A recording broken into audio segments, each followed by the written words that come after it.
Shankar IAS academy 19 ஆண்டுகள் பயணத்தில் 2200க்கும் மேற்பட்ட IAS IPS மற்றும் குடிமைப்பணி தேர்வாளர்கள். உங்கள் IAS IPS கனவை நிஜமாக்க உடனே 7677666266 என்ற எண்ணிற்கு கால் செய்யவும். மதுரை அலங்காநல்லூர் அருகே கீழக்கரையில் புதிதாக கட்டப்பட்டுள்ள ஏறு தழுவுதல் அரங்கத்தை முதலமைச்சர் மு க ஸ்டாலின் இன்னும் சற்று நேரத்தில் தொடக்கி வைக்க உள்ளார். இது தொடர்பான கூடுதல் தகவல்களை நமது செய்தியாளர் மணிகண்ட பிரபுவிடம் கேட்கலாம். மணிகண்ட பிரபு, இந்த ஏறு தழுவுதல் அரங்கத்தின் சிறப்பு அம்சங்கள் என்ன? எவ்வளவு பரப்பளவில் அமைஞ்சிருக்கு? முதலமைச்சர் இன்று திறந்து வைக்கிறார். நிகழ்வு குறித்து விரிவாசம்.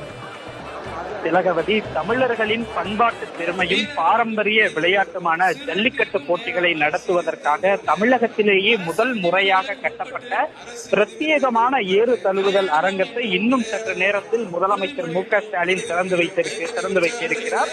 குறிப்பாக மதுரையில் நிரந்தர ஜல்லிக்கட்டு அரங்கம் அமைக்கப்படும் என கடந்த 2022ஆம் ஆண்டு தமிழக முதலமைச்சர் சட்டசபையில் அறிவித்தார். அதனைத் தொடர்ந்து அலங்காநல்லூர் அருகே இருக்கக்கூடிய கீழக்கரை கிராமத்தில் வகுத்துமலை அடிவாரத்தில் கிட்டத்தட்ட 83,400 சதுரடி பரப்பளவில் கிட்டத்தட்ட 63 கோடி ரூபாய் மதிப்பீட்டில் இந்த பிரம்மாண்ட ஜல்லிக்கட்டு அரங்கம் அமைக்கப்பட்டிருக்கிறது. இந்த ஜல்லிக்கட்டு அரங்கத்தினுடைய சிறப்பு அம்சங்களாக பார்க்கக்கூடியது கிட்டத்தட்ட ஒரே நேரத்தில் 5000க்கும் மேற்பட்டோர் அமர்ந்து ஜல்லிக்கட்டு போட்டிகளை ரசிக்கும் வகையில் மிக நுணுக்கமான வேலைப்பாடுகளுடன் கண்கவர் வேலைப்பாடுகளுடன் இந்த அரங்கம் அமைக்கப்பட்டிருக்கிறது. குறிப்பாக ஜல்லிக்கட்டு மைதானத்தில் நிரந்தர வாடிவாசல் என்பது ஏற்படுத்தப்பட்டிருக்கிறது. அதே போல கால்நடை மருந்தகம், துணை சுகாதார நிலையம், மாடுபிடி வீரர்களுக்கான தங்குமறைகள், காளைகளுக்கான ஓய்விடம் என பல ஏக்கர் பரப்பளவில் இந்த ஜல்லிக்கட்டு அரங்கம் முழுக்க ஜல்லிக்கட்டு போட்டிகளை மிக நேர்த்தியாக நடத்த வேண்டும் என்பதை குறிப்பிட்டு இந்த அரங்கம் என்பது அமைக்கப்பட்டிருக்கிறது.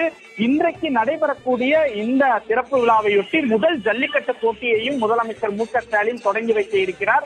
இந்த ஜல்லிக்கட்டு போட்டியில் 500 காளைகள், 300 மாடுபிடி வீரர்கள் பங்கேற்க உள்ளனர்.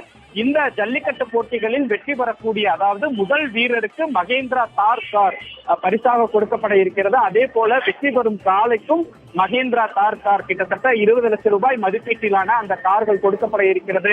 அதே போல நன்றி மணிகண்ட பிரபு.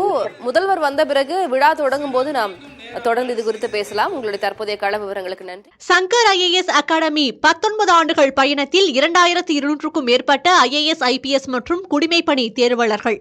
உங்கள் IAS IPS கனவை நிஜமாக்க உடனே 7677666266 என்ற எண்ணிற்கு கால் செய்யவும்.